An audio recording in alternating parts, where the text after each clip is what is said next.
Welcome to our mini blog. আজকে কি হবে মা? ইলিশ মাছের তেল ঝাল করবো আজকে। তো তেল ঝাল করতে কি লাগছে? বেশি কিছু লাগছে না। এই যে ইলিশ মাছ, আর এখানে পেঁয়াজ বেটে নিয়েছি কিছুটা, আর কিছুটা কুচনো নিয়েছি, আর এখানে লঙ্কা বাটা আছে, শুকনো লঙ্কা বেটে নিয়েছি। ফার্স্টে পেঁয়াজটা দিয়ে দেবো, ভাজা ভাজা হয়ে গেলে তারপরে পেঁয়াজ বাটাটা দিয়ে দেবো।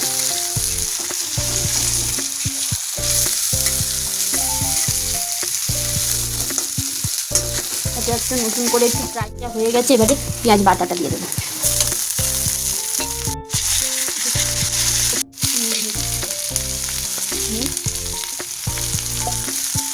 মাছটা ভাজলাম না, কাঁচাই করবো। পেঁয়াজটা একদম ভাজা ভাজা হয়ে গেছে, কাঁচা গন্ধটা চলে গেছে, এবারে দিয়ে দেবো লঙ্কা বাটা। আর তেলটা একটু বেশি লাগলো, তেল জাল জ্বলছে। হলুদ,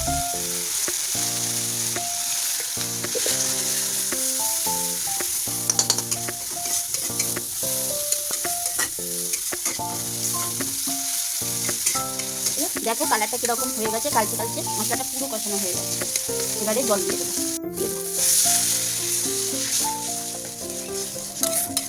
একটু ফুটলে তারপর মাছটা দিয়ে দেবো। তো ঝোলটা ফুটে গেছে, এবার মাছটা দিয়ে দেবো।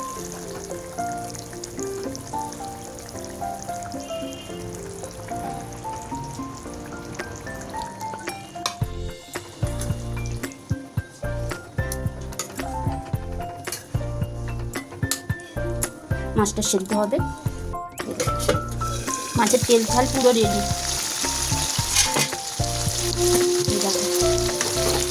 পুরো মাছের তেল ঝাল ready. Thanks for watching. Tata.